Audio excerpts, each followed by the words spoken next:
Hey, what's up? This is Del Jones from the band PunkBordello, and you are watching the PunkBordello podcast. I want to thank you for being here, and I also want to mention that the next song that we release is called "Hotter." It releases on all streaming platforms May 6th of 2025, and you can find that early before release for $5 on Bandcamp. You can listen to it about 3 times before you'll hit a paywall. But that's just fair game. If you want to see it and download it before it releases, you can give us $5 or whatever you want to support the podcast, to support us as a band. And then you can also do the same with the next release, Take the L, which normally would be like June 16th. And that one would be $10 or pay what you want whenever or whatever you want to throw our way. But we want to thank you for being here, listening to the local underground artists, the heart of our city, our country. When we sit down with this next guest, I really hope you enjoy it. Share it on your socials, help us grow. We have some really killer guests that are going to be coming up, and I'm really excited to do this podcast. So thanks everybody for watching. Keep doing that shit Chicago style, you know what I'm saying? All right.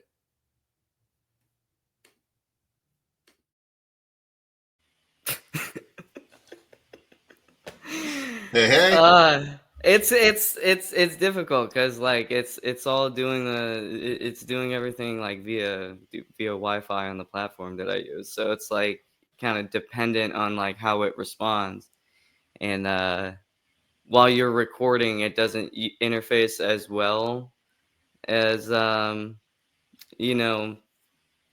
when you're just using it normally.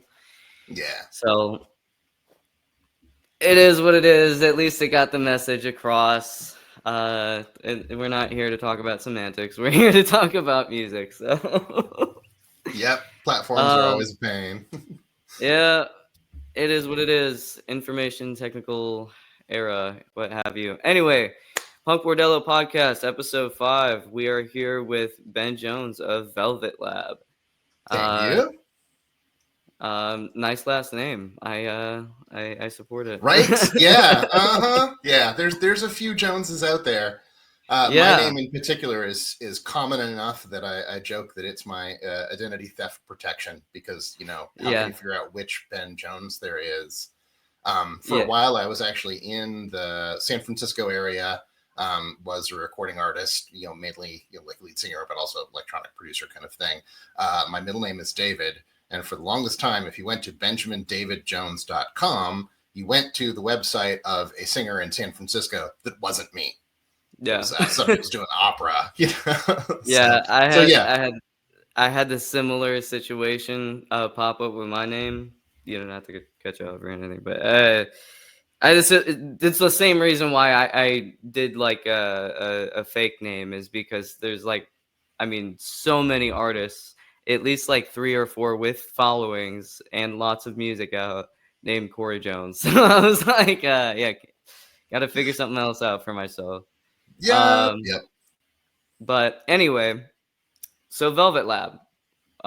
What is the idea behind this project? And also, actually, before even that, why don't you tell us about your background as a musician? How long have you been doing it? And when did VelvetLab start? I've been making music, since, let's see, how old am I? Since the mid 90s, I think, when I was about 18. So I've been in the game in and out for a real long time. I had a small band in my 20s, kind of like that, 90s alternative acoustic, like Gin Blossoms kind of thing. And then I had a homebrew recording studio, recording actually on tape, and did a bunch of stuff, kind of, difficult listening, edgy, Nine Inch Nails inspired. And then went on to become kind of like a more electronic musician in the 2010s. I sold all the equipment for my entire recording studio, got replaced by like a single iPhone app. It was crazy. Wow. Yeah. I spent about a decade recording on a platform called Nano Studio. It was a real boutique, single developer coded DAW that you could use to do way more than you should have been able to, but it was really great. So most of my life, the majority of the music I made was just me, me in a studio, me with a DAW, me with a guitar and a bass. So VelvetLab was all a chance to basically get back into making music with other actual humans in a room. VelvetLab's been going for about 9 months now. We're definitely like a brand new band, writing all original stuff. We're just now getting to the point where we've got like an hour's worth of material that we can play out that we're happy with. So we're starting to book gigs. But we're running into that super fun, conundrum of, to book gigs, you have to have a following, and to have a following, you have to have played gigs. Yeah. That is the great caveat. And I honestly like, so my live members also want to book dates out here. Basically, like, I'm in Central Illinois. I'm not in Chicago anymore. I started recording the album at Fort Knox in Chicago, but life took me out and kind of gave me a little bit more stability out in Central Illinois, because the cost of living is just a fucking nightmare in the city of Chicago. Like, yeah, I'm in Austin, Texas, so I feel that. Yeah, no, I lived in Austin for a good like 4 years, I want to say, actually, which is probably how we got in each other's network. Just like probably through a friend of a friend of a friend through the social medias. Or through a group. I'm not sure. I think I posted to a group, and then that's like a Austin, Texas musicians group. Mm-hmm. That's probably how you found the podcast. But I'm in those groups because I live there, you know what I mean? So yeah. And I was actively scouring and trying to make my way and everything like that. But yeah, it's just it's crazy. And what's wild is that it doesn't actually translate as well as you would think it does, because I mean, then there's like a whole bunch of people who would just buy followers, and then they go play the show, fucking nobody shows up, obviously, because they don't have a real following. And it tarnishes it basically further fucks the situation for everybody else. Because all bands become untrustworthy. Exactly. I mean, I personally will attribute this. If we're pointing the finger at anybody, if I had to, I would say like the gatekeepers for not creating more lasting relationships with better and more sincere talent. Because I know people who had residencies on 6th Street. I know people who have had residencies here in Chicago, or well, not here in Chicago, but they're in Chicago, I should say, because I'm not there anymore. But I was told there'd be no fact checking. They just like, but that's a good one. I see what you did there. But they like tarnished the reputation and either created a lot of drama, or I just like, I would sit there and I'd be like a backing musician, like just trying to earn a paycheck, and I'd be like, well, like, for instance, there's this one guy, he was picking a fight with Gary Clark Jr., and so Gary Clark Jr. was responding like via email correspondence and Facebook and fucking all that shit. He's like, and and this guy was a great guitar player. I won't name names because I still have a lot of respect for him, like musician to musician. But I'm sitting there like on the sidelines, like, why are you, bro? this is after the point that Eric Clapton found Gary. Like, what the fuck? Like, what are you doing making enemies with him, man? Like, and anything to get eyeballs. I guess so. I mean, I hope it was like a planned kind of thing, but I don't think it was, just knowing him, because he was like,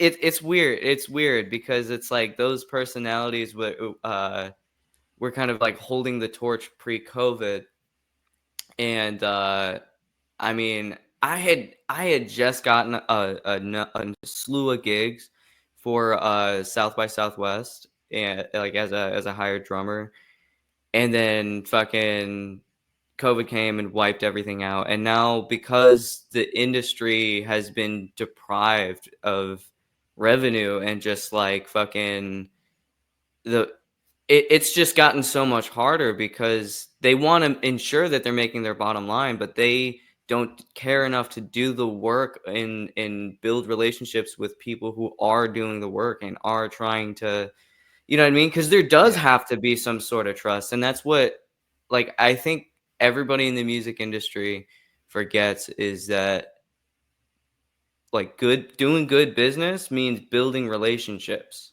It means not being a dick all the time, bro. It means not always trying to like look how you can get over on somebody, but how you can just honor the deal, And like, especially when it comes to like touring, it kind of is a bigger thing, because then you can't really tour without the guarantee, because if you're just touring and doing door splits, you're gonna have to have some other viable source of income.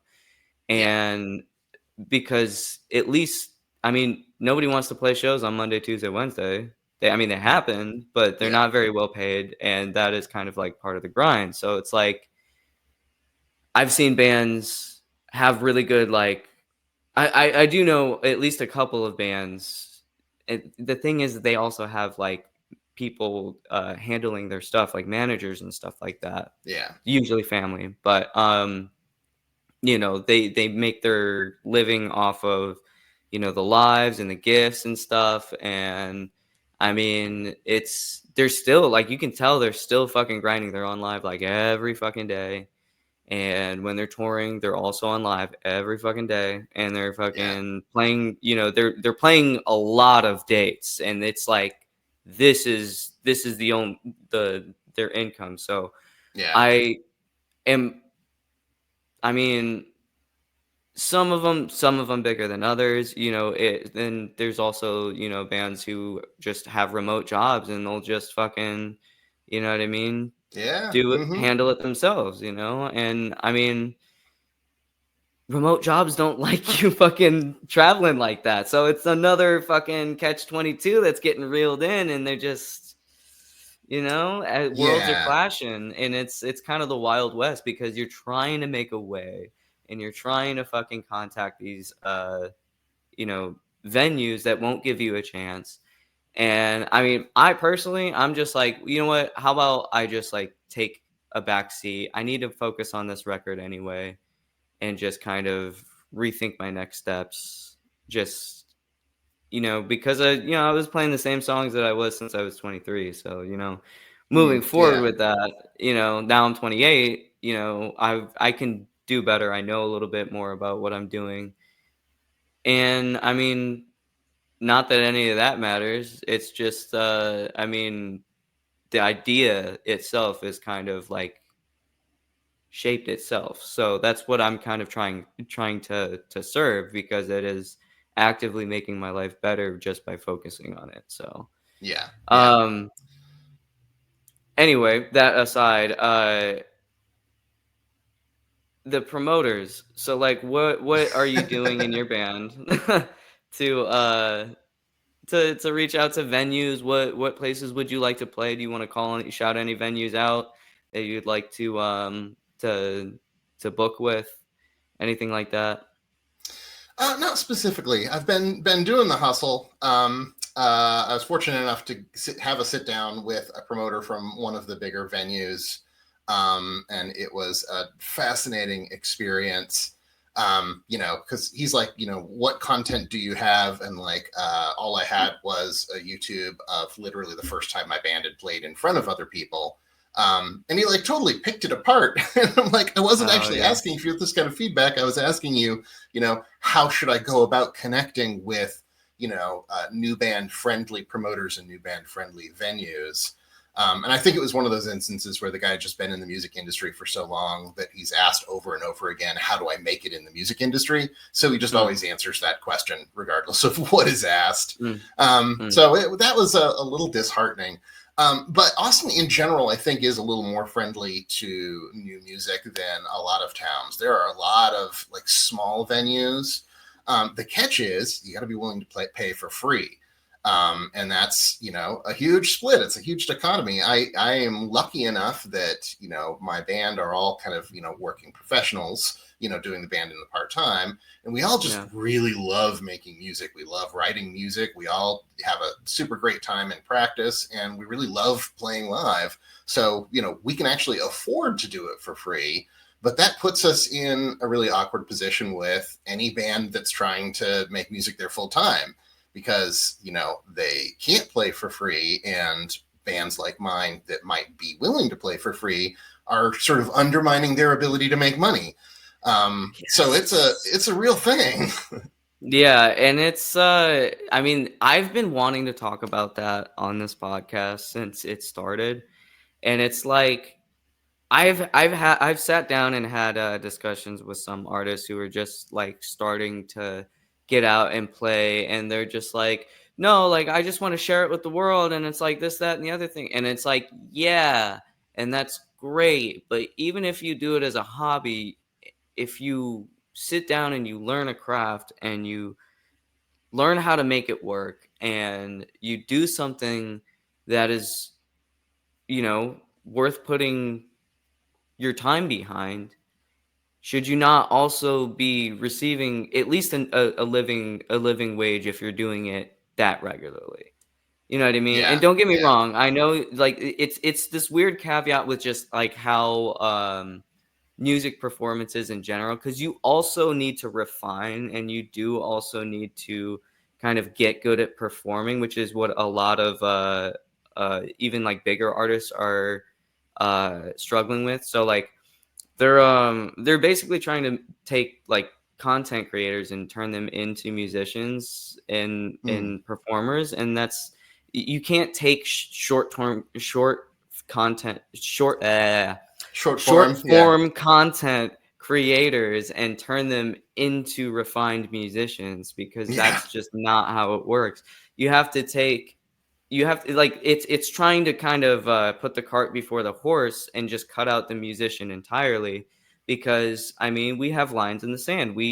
If you care about your art, you there's a certain limit to which you're willing to fucking give out your rights and this, that, and the third, like we've got to have a conversation about it. And they don't want to have a conversation. They want to look at all of us as numbers the same way they look at all their employees, and it's that's just not how it works, because that is our place as artists, is to stand outside of that and to be like, we drive culture, you know what I mean, as artists. Yeah. And that is important in, kind of just moving the population, like moving the morale, whatever whoever is speaking the most truth, whoever is, there's plenty of different reasons to listen to music, but I mean, I tend to find value in things that I can actually apply to my life. So if you're spitting truth, I mean, they want to have fucking dibs on you because you're doing something they can't, because they can't come up, you're talking about like people who are uncreative, you know what I mean? So that's why they feel the need to, take advantage of others. Maybe they're creative in different ways in terms of like coding or this, that, the other thing. But I mean, that's, besides the point. If you're trying to take advantage of other people, it's like a whole mindset, like, and you can't like there's a certain protection with that in being an artist or a musician just because of copyright, and that is, you know, fairly beautiful.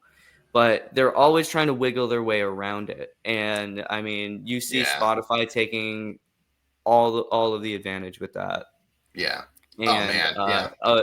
biggest example right there. Um, and they've also openly admitted to docking, you know, lower artists, which is wild because I mean I've found a little bit of growth on Spotify. I mean, I understand a lot of people use it, but Yeah. I mean, at the end of the day, it's like, what are we doing here?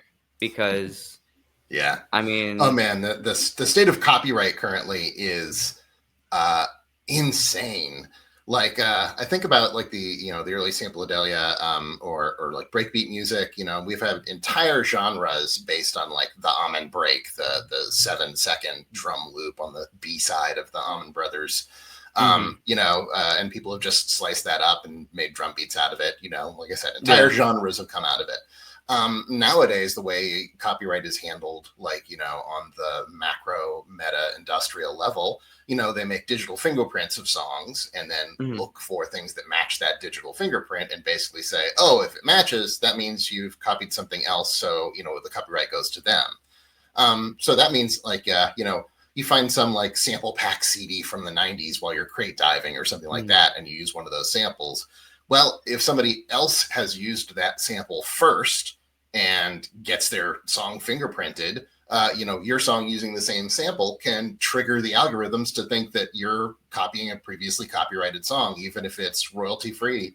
So it's wild to me that basically like we had this moment in time where, you know, sampling and remixing was able to create an entire genre. And today that would be instantly and brutally squashed by the entire industry. Yeah. Yep. I mean, I'm glad to be more of a organic artist in terms of like I was I was very much more stubborn when I was younger. I wanted to put real drums on everything. I wanted to mic up the drum kit. I wanted to leave it mic'd up, and I wanted to fucking, you know what I mean, just come down and fucking, you know, nail out, fucking bang out the hits. You know what I mean? Like on the drum set. Like even if I was in an apartment, I would like fucking engineer a fucking tennis ball drum riser so that I could, you know, keep the bass off the hardwood floor, and so it wouldn't reverberate around the house. And then I'd be, you know, go and talk to all my neighbors, and be like, "Hey, when do you work?" Like, yeah, really. When's the baby sleeping? You know, yeah, yeah, right, exactly, and that whole thing. And now I'm like, especially considering the fact that I use a library of sounds outside of it just for to just kind of work outside of my comfort zone. I also put, you know, I program in real drums because it's just better EQ wise, and then people just respond to it better, and pretty much everything is fucking at least sampled with drums now. So I do like the passion songs with drums now, that with live drums. And I also think I'm going to like revise my approach because I was working with not a lot of time to sit down and do it. So I had to just kind of like, you know, oh, it's nobody's home. I can fucking bang out a couple of drum tracks real quick. You know, let me just get it all in one take real quick, and then fucking, you know, there's a couple times where I did not bang it out in one take. It was like at least fucking 14. Yeah. Oh man, I have a song that I remember recording. I played an electronic kit, but played live. And I was so bad at drums that I did everything in at least 2 passes. One pass was kick, snare, toms, and the second pass was hi-hats and cymbals. And yeah, even doing that, there's one song I remember I got a 1 snare hit out of place a little bit. And this is before the days when you could just, you know, zoom in on the waveform and copy and paste it and just move it over a couple milliseconds. Oh, yeah. You know, and I remember thinking like, this isn't too bad. You know, this is, I can't waste so much time retracking. And it's been like 30 years now. And I just, every time I listen to that song, I'm just like, oh God, it's coming. There's that offbeat. Yeah. I feel it. Yeah, no, I just reserve the songs that I'm passionate about for miking up the drum set. And now I think what I'm gonna do is I'm gonna record, because I do it like kind of the way that you would have done it in the 90s, just with interface to, I mean, fucking GarageBand. Like, I don't need that much, you know what I mean? Mm-hmm. And you can as long as you know like dynamics, everything is kind of the same. That's what, like, because when I went to school, I learned on Pro Tools, and then I was like, it's like the fucking same thing as GarageBand. Like, you just can't do crazy time signature changes. Like, yeah. I actually use GarageBand all the time. I mean, that's my main workflow is rough something up in GarageBand and then bring it to the live band. And then, recreate everything, not, like basically I use the drums in GarageBand just basically as a placeholder and then tell the drummer, you come up with your own thing, Right. Yeah. It works well with any mixer. So like, you know what I mean? And then I've also hooked it up to an X32 and gotten even better tones, because that was at the Fort Knox studio where we had everything. We had like the best possible fucking room in Fort Knox. Nice. It's private, so I won't talk about it too much, but everything was souped up, and there was like a drum riser and everything like that. And just a fucking drum kit, a state-of-the-art drum kit that's like ready to go at all times. Just throw your cymbals on it and go. And everything, real easy to like mic everything up and then run it through an X32 rack mixer. And fucking I did one song that way, just because it was still a lot to set up and sort through and all the files, because it's a good song. I wanted to put like a lot of effort behind it. So,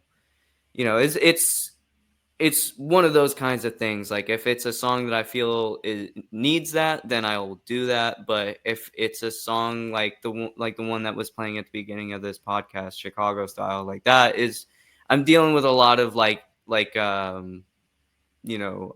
houseier kind of loops and shit, as well as, the drums. So it just makes more sense to program the drums in there and then just have what you want, and also give my live drummer Brad room to just kind of be free with it. Which he appreciates, when it comes to a live setting. But I'm fortunate enough to be working with a drummer who, like, by his own choice, with nobody asking him, routinely plays to a click. So he'll actually have like in the studio, he'll have a click in his ear and he'll play to it. And I'm like, oh my goodness, so I can trust that this is 110 beats per minute and I can like set up a synth to do an ARP to it. Like, that's amazing. Never would have expected to be able to do that with live drums, but that's really cool. Yeah. No, coming from the perspective of the drummer, it's like anytime I have like a gig where I'm drumming for someone else, I always try to make sure, whether it's on my lap or whatever, that I at least kind of like take 5-10 minutes to just do like a slow burn kind of BPM, like 80 BPM, and just kind of dig into it, you know what I mean? And just kind of like really feel the click, because when you go to play someone else's music, you're not playing for yourself, you're playing for the music. You know what I mean?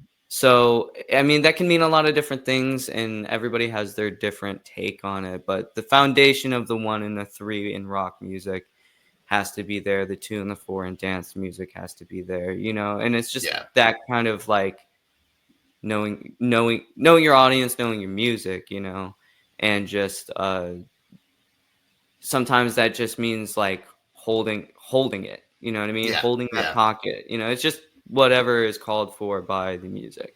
It's funny you talk about the difference between playing for yourself and playing for the music. I've been writing original stuff for so long that like it is significantly easier for me to write an original than it is for me to learn a cover. I actually joined a cover band playing bass specifically to sort of like expand my skills and my genres. It's another thing, when you're always writing originals, it doesn't necessarily advance your technical skills, you know, like, you know, I play lots of instruments, but bass is probably my primary. But when I'm writing originals, like I never write a bass line that I can't already play. So like it never stretches me. You know, so that was kind of an interesting thing that I didn't really predict, you know, trying out being in a cover band, was it really pushes me to play in different ways and in different styles and learn different things. So it's like you said, I'm playing for somebody else's music. And that's novel, and I'm seeing all the benefits that can come from that. Yeah. So you make your own original music, and I'm glad that this is a point here, because I played in a couple of cover bands, and I do agree. Like I enjoy having that challenge, learning the stuff, and just being able to like play it. The thing is like some of the personality clashes that I've had in some cover bands is like, you know, you make your own original music, and then you also play the cover circuit.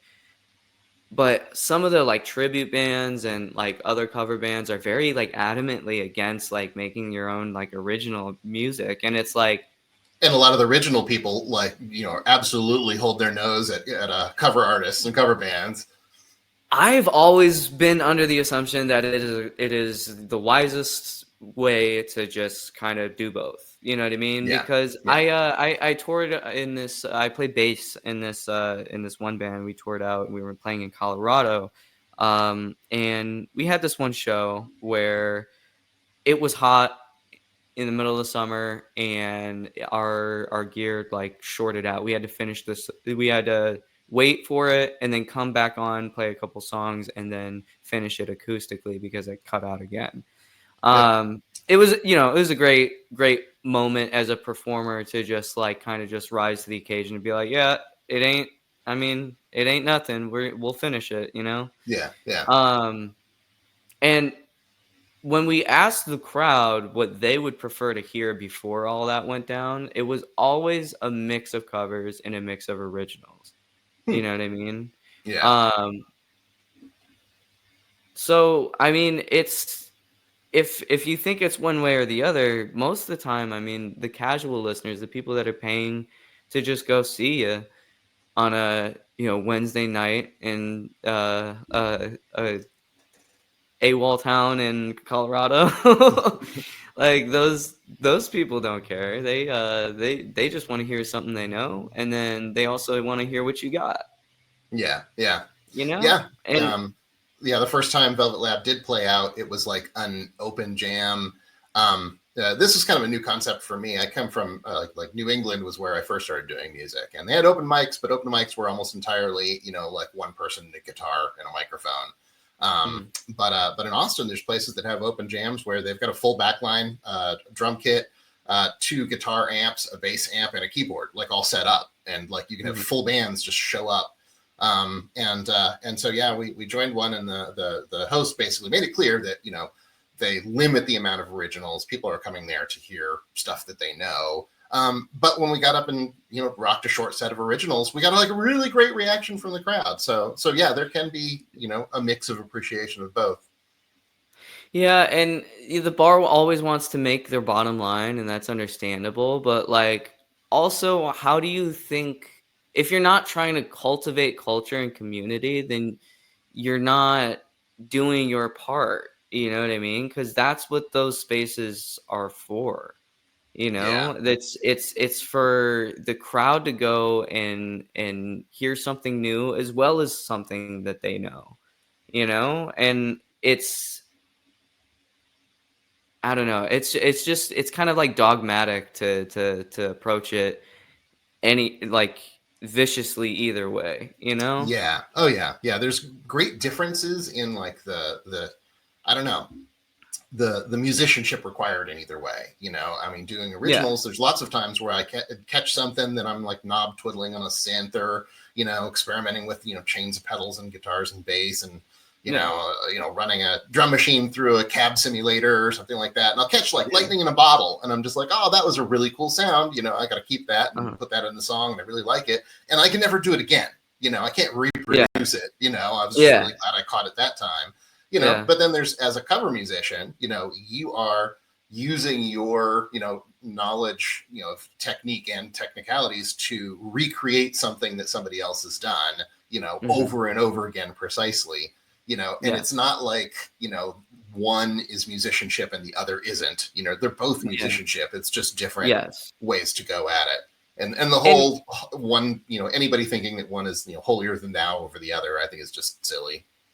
And like, to use them both is kind of like, and just like how you elevate, you know, because you're not, I mean, one could argue that if you only focus on your own original material, you know, you're never challenging yourself. Yeah. I've hit a wall where that was true in my playing in the past. But I really think that if you fuck, I lost my train of thought. Yeah, you can just only be doing your own things and increase your skills. You just have to dedicate a lot more time to, you know, like lessons and, you know, things like that. I appreciate that. Thank you. Yeah, that is pretty much what I was trying to get at. If you only play your own original music, maybe you're not challenging yourself. Maybe you're in your own little echo chamber. But if you play everything and you also kind of say, people want to hear this, whether or not you like it, there's always going to be those songs in a set that you don't want to play. There's songs I've written I don't even want to fucking play, but everybody else likes them, so I have to. So, oh man, I used to know a musician who had a, you know, he was mostly a soulful ballad acoustic singer songwriter, but he wrote kind of like a novelty song called "Candy Slut." I'm a slut for candy. And everywhere he went, everybody's like, "Play Candy Slut," you know, and he's just like, you're gonna laugh at that one, and then you're just gonna talk over the rest of my set. Oh my god. It was actually really interesting to me because he would get mad at audiences all the time, you know, and it, you know, it kind of, something clicked in my head. I'm just like, if you are up there on stage, it's your job to keep the audience entertained. It's not the audience's job to give you attention, you know? So I personally think that, you know, from that moment forward, anytime an audience is not engaged with the person on stage, I think it's the person on stage's fault, you know? You know, sometimes it's like a mismatch, you know, if you're an EDM band, you know, going to a house of blues, you know, you know, that, you know, you're not going to get the attention, and it's not necessarily going to be, you know, it's going to be the style mismatch. But, you know, I think that, you know, musicians are artists and entertainers. You've either got to be just willing to, you know, say, I'm doing this for myself, I don't care what anybody else thinks, or you've got to acknowledge that it's your job to entertain the crowd. And if the crowd's not into it, then you're not doing your job. Right. But that brings up an interesting question I have, because who do you think is at fault if there isn't a crowd in the first place? Because I've been on the side of things where, like, I did everything that I could. I ran ads. I talked to everybody I know, and still nobody came. You know? Yeah, that is the trippy part of being a band, because that has nothing to do with musicianship. That is like marketing, you know, and community management, and these are totally different skills. You know, it's crazy. If you have a band made up of all pure musicians, you're gonna struggle. Like, I kind of wish somebody in my band was like a big TikToker. You know, we were talking about the difference between long form and short form content, you know, and how, you know, people try to make people who are good at short form content into, you know, like, you know, long form artists. You know, I'm kind of the opposite. You know, I do long form and I just don't connect with short form. And it's a limitation in promoting the band, you know. If I had somebody in the band who was just like, you know, like, I fuck with short-term content, you know, or short form content, you know, that would be a boon in promoting. But yeah, as far as whose fault it is, I mean, I guess it would be the fault of the band. You know, you've got to engage and get following, but it's not a fault of musicianship. We also have that caveat against us, though, where, like, if you don't play shows, you can't build a following. So, you know what I mean? That kind of, like, that flips it, and that like shifts responsibility, because, I mean, I mean, don't get me wrong. One of the more specific shows that I'm referring to when I'm talking about like Nobody Came is it was also like the first like super cold day in Chicago. And it was also, you know what I mean, a Thursday. It was like a weekday show. So, you know what I mean? It is not always gonna be, but I mean, that's also not an excuse. I mean, like, I felt like I dropped the ball, but I also did everything that I could. So, like, how I didn't even know, like, how because the ad was professional. You know what I mean? Like, it even looked like there was at least like 10 to 15, maybe 20 people coming. So, I mean, for me personally, what that meant was that I had to kind of like put the old shit to rest. Not that I can't bust it out later. If we play like a 3 hour long type show, if you know, because the idea is to eventually get this album out and then start touring it. But I had to like really pivot more into what Chicago style is going to be, because it's like you're still sitting there playing the same old shit. You said you wanted to tune down. Everybody else wants to tune down, and you have no content made for those tunings, and then somehow also people want to dance, and then the whole industrial kind of vibe kind of guides me from there. So like I just was like, okay, all right, so this is dead, close that chapter and then focus on that album, which is what I'm doing now. That's the whole point of the podcast, is to at least like get what I was before on the air, which was like it's an opportunity for me to dive into long form content and short form content, and then like also put on everybody else, because community is how we do it. Ongoing relationships is how we do it. That's the only way to really kind of go forward. And I'm an introverted kind of person. You know what I mean? Like, I like to make, if it wasn't for the podcast, like at this moment right now, I'd probably be fucking plugging away at like a drum track or fucking working on that, and just to myself, and then go to my job and fucking, just consistently grind it out. So like, I'm not the type of person that I really want to fuck around with sketches. If it's for a music video, okay, fine. But I'd like from also having to like direct my own music videos that are available on YouTube. Like, it was a fucking nightmare, because don't get me wrong, like it's just so difficult to have to teach people because you don't have the budget and this, that, and the third. Like it's really hard to develop as an artist, I would say.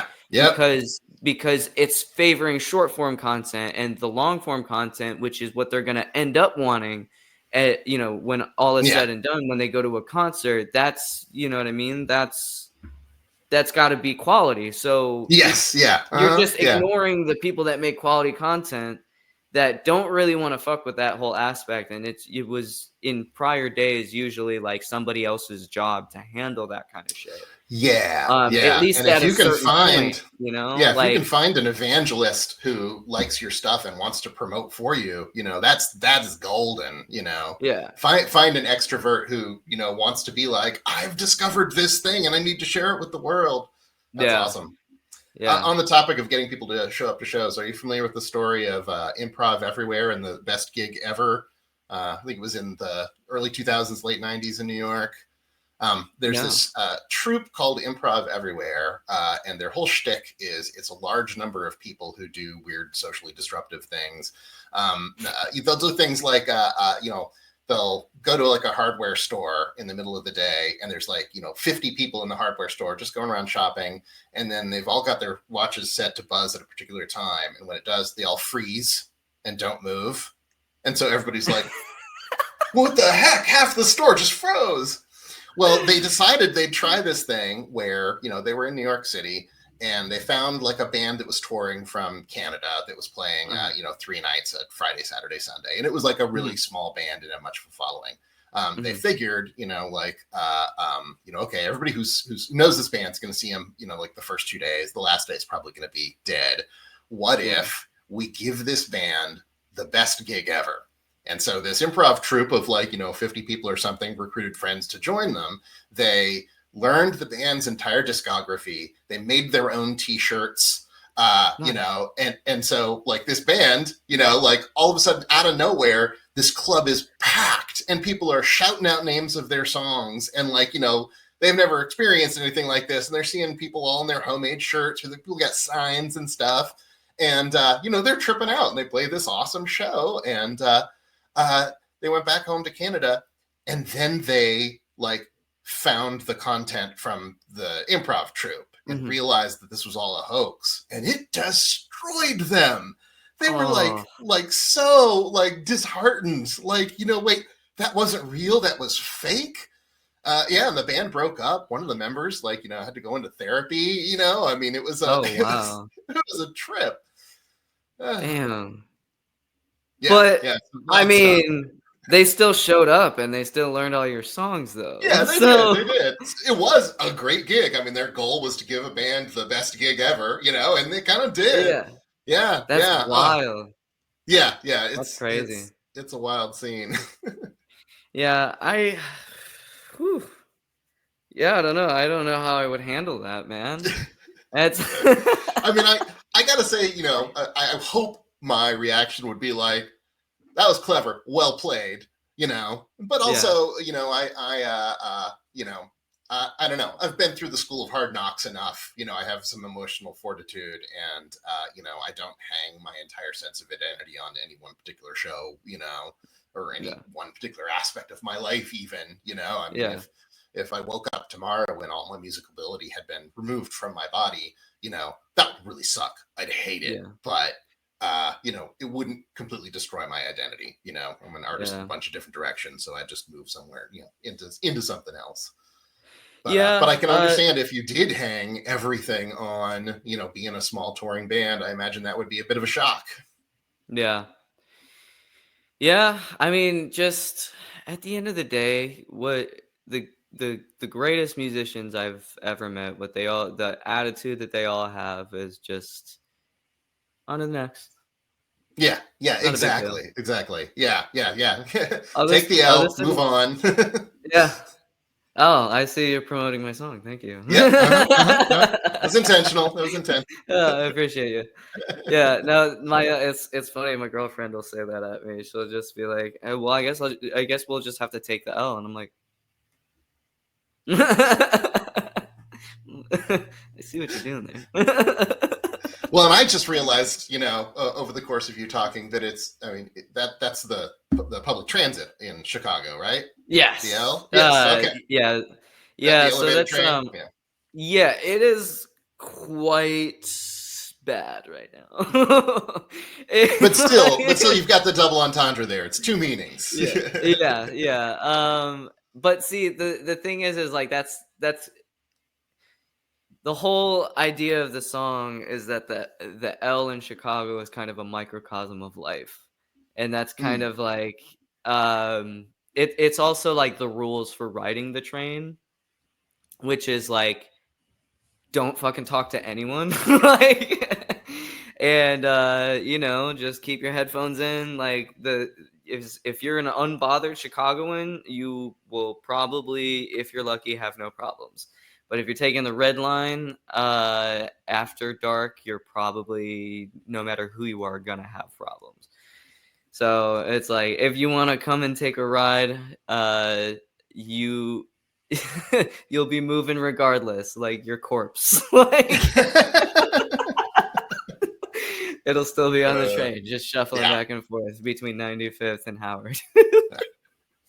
But I just love wordplay like that. Things that can have two meanings. Like I knew a performance artist who did stuff under the name Terminal Return, and I was just like, oh, that's kind of cool, like death and rebirth coming back, and it kind of resonated with me. And then I went and picked up somebody from the airport, and as I was driving out, there's the exit from exit airport this direction, and the other sign said terminal return. I was like, oh, oh yeah, no, it's the road that gets you back to the airport terminal. Okay. you know what's wild is having come from O'Hare in Chicago and then like going to an airport like Austin or like the Austin, Texas airport was so like laid back. I was like, yeah, is they have this live what bands everybody that play the else's airport is like? Because all I remember is just absolute fucking chaos as a child. Yeah, well, O'Hare is fair bit bigger than the Austin airport, and more of an international hub, so it kind of has to be a little more chaotic. But O'Hare's pretty cool. I love that long tunnel with the neon lights hanging down. That's pretty cool. I would say, I mean, Denver airport is weird, but it's cool. I will say that it is like its own little city. It's weird. That's also kind of like what the Florida airport is like. No. Am I thinking of? Yeah, no. The Florida airport is like that. I had a connecting flight at the Florida International. But yeah, I mean, anyway. So what is VelvetLab working on now? What is your next release? Talk about it. Sure. Where did it come we're from? still working up to releasing our first like 4-song demo kind of thing. Okay. We're currently grinding out on recording songs, getting our first gigs. We're actually playing at a fairly new artist-friendly Austin venue called the Carousel Lounge on May 8th. That's going to be our first like club show. I love Carousel Lounge. I've been there. Oh, nice. Times. Oh, cool. Yeah. It's nice, but it's also very. It's great that they've set it up, but it's very interesting as an artist. It's just like okay, the mixer's behind the band. You're running your own sound. Here's a couple microphones and the house drum kit. The snare's kind of sketchy. A lot of drummers bring their own snare, and just go, Yeah. But it's great that exists, the low cost of entry kind of gig system. So So like Carousel, those gigs I've always found out so like, I mean, when I was touring as a drummer, some of the best places that I played at ended up being like the dingiest of environments. And that's just because like there were more people, it was more intimate. And I mean, we ran our own sound. So, I mean, we knew what we were doing, at least in that regard. So it ended up, we're playing on the floor. It's a bunch of people in fucking Long Island.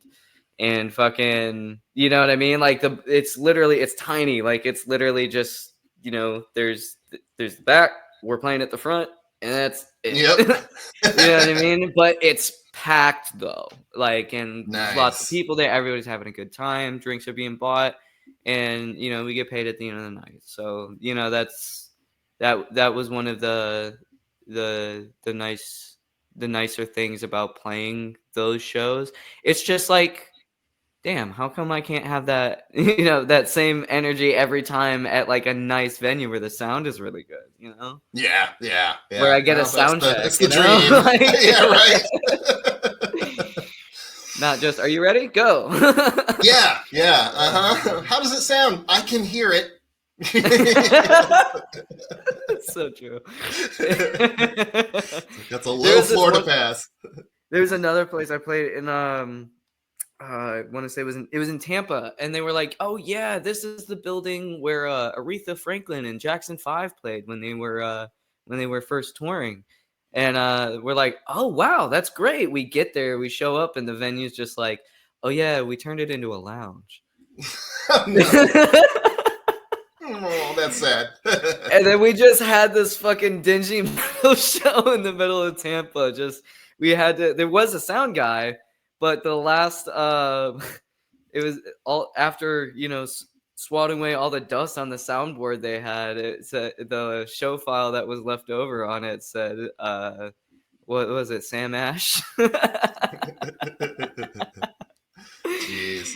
Yeah, Yeah, so we the had one show to. that VelvetLab has played so far was part of like a market festival at Austin Creative Reuse. Cool organization, but it was just basically playing in a parking lot, and it started raining, mid gig, so we had to run and scramble and throw like tarps over mixers and stuff like that. Yeah. Oh Yeah, God, that's that. Oh my, that's a nightmare. Oh, yeah. that reminds me of a music video shoot I once did where my cymbal bag got stolen, and Oh, I had to leave for tour like right afterwards, oh like maybe no, like not even 2 weeks afterwards. So I had like 2 weeks to come up with the money, and I had already like, you know what I mean? Like I wasn't counting on that shit happening. I had no. paid bills with Hadn't that budget money. for it. Like, yeah. Exactly. So I mean, luckily I was able to go into a Guitar Center somewhere, and I won't say where because dude hooked me up. But he was mad at them for slashing employee healthcare, and he was like, "Yeah, I'll give you the A custom symbols for regular price, Nice. or for the entry level version price." And I'm Good. like, "Thank you, because this I couldn't have went on the road without you, Guitar Yeah, Center yeah. employee who shall Gotta hook a remain fellow up. unnamed." Yeah, I'll Yeah, protect your and anonymity at all costs. Tongue twister nice. Yeah. there. um, but okay, so what's the EP gonna be called? We don't have a name for it yet. It took us a long enough time to come up with the name of the band. So, Mm. Can you describe what you're going for with it? sure. Yeah, we have kind of an indie sound. Indie, I know, is a huge umbrella. But being an older musician, I'm familiar with the concept of alternative, which was also just basically everything that's not something that exists already. But yeah, it's sort of like a synth funk. We've got a dedicated guitarist and a bassist, and then we've got two other musicians, myself and a woman named Leanne, and we sort of trade off playing bass, keyboards, sampler, and vocals. My original style target, setting up the band, was like halfway between LCD Sound System and the Budos band. I'm a big fan of setting style targets and also completely failing to hit them and being totally happy with that. Mhm. Have a style target, but if you don't hit it, you're doing your own thing, which is good. So Mm. so we're not exactly either of those things, but we've definitely got some like white guy Latin influence, and I like knob twiddling on synthesizers, and we merge those. Oh, nice. Yeah, Yeah. no, I like the synthesizers. I've been working with them a little bit more, so I'm really interested to hear what that sounds like. Would you go ahead and send me a link to that whenever you got it out, so I Sure, can go ahead sure. and Yeah. We've promote got it and then some. link it to this podcast and Oh, everything. thank you. Yeah, that would I'll be put it. great. I'll tell you what I can do. I can put the link down in the description once you release it. Awesome. And then so everybody, listening to this, when it comes out, the link will be in the description as well as, all over his socials. Cool. Um, Yeah, before then, we've got like practice room recordings that we're throwing up on a SoundCloud, so I can share that also. for sure. Awesome. Yeah, no, I can go ahead and edit those details. I'm pretty sure I can do it on the mobile app, but I digress. Yeah, We'll figure it out. You know what I yeah. mean? That's the main thing here. Awesome.